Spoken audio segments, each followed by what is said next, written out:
Hello YouTube viewers, it's NickVP95 here, and today I'm going to be reviewing the iTouch 4th generation. And I'll also be doing a comparison of it to the 2nd gen, which came out a couple years before it.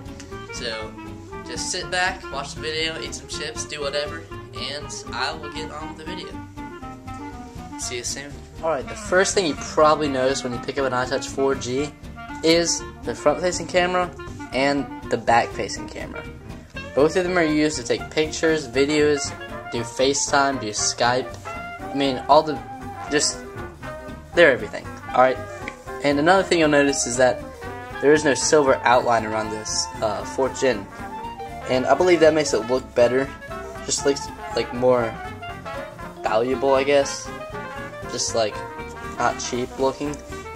And another thing you'll notice is that the lock button is now on the right side of the iPod instead of normally being right here.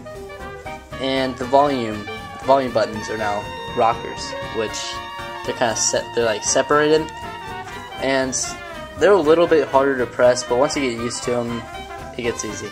Same for the lock button. Now we'll see what's on the inside of the iPod. I mean, the screen stuff. You know what I mean. Alrighty, let's unlock the screen.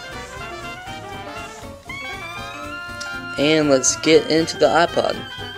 One of the first things you'll notice is that backgrounds are enabled, so you can put any background you want on there. And they also added Retina display, which is amazing. It makes the iPod look 4 times better than any other iPod out there. It's like HD iTouch 4G. That rhymed.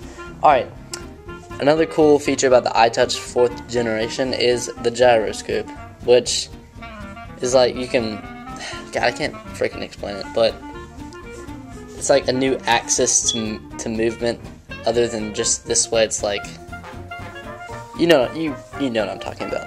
And there's FaceTime on here, which you can use that to video chat with your friends, family, or loved ones, or just random people, as long as you know their email address. You can use the front camera or the back camera to do this with them. And it looks pretty good.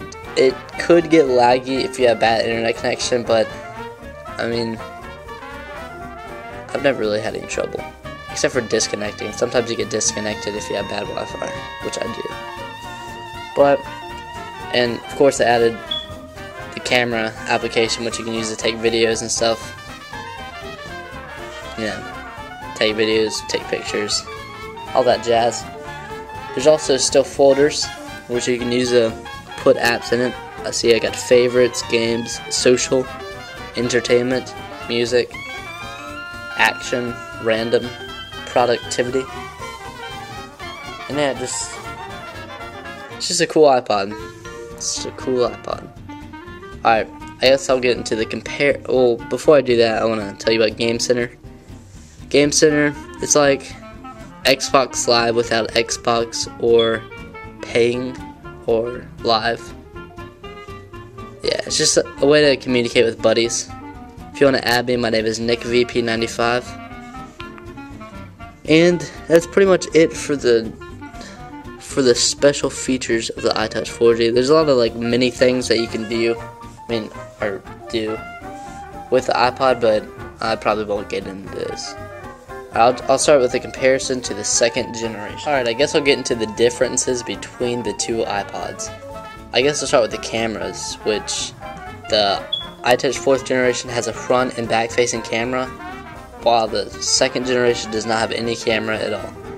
And since it doesn't have any cameras, it also does not have FaceTime or Skype, which you can download for free on the App Store. And also the Retina display is amazing, and this one doesn't have Retina display, so it's like standard definition. This one's high definition. The apps look much more crisp and amazing than the 2nd generation, and the 2nd gen does not have backgrounds, or you can't have backgrounds, and you cannot have multitasking, which all those you can have on the 4th generation. So I pretty much, also the internet is much faster on the 4th gen than on the 2nd gen. Alright, so that pretty much covers the inside differences on the iPods. I'll get to the outside ones. Alright, so the lock screen on the 2nd generation is on the left side, which it has been since the 1st gen. It was on the 3rd gen. While the 4th generation, it's moved over to the right side and kind of like, as you can see, it's kind of like hidden, I guess. And the volume buttons on the 2nd gen, they're connected together. On the 4th gen, they're not connected and they're kind of hidden like the lock button. Also, the speakers are now right here on the 4th generation, so they're right beside the charger jack, I guess you would call it, while the speakers on the 2nd generation are inside the charger jack. I mean, if you hold it like this, it really doesn't affect the speaker much. I mean, I haven't really noticed any problems with it at all.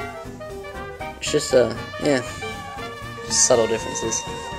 But I also want to give a shout out to Prophymur. I really don't know how to pronounce his name, but it's spelled Prophymur. I'll put a link in the description to his channel. Go check him out. He's a great skater. I think you should watch his videos. Alright, see you guys later. I hope you enjoyed the review and comparison. And yeah, that was my first review, so cut me some slack. Alright.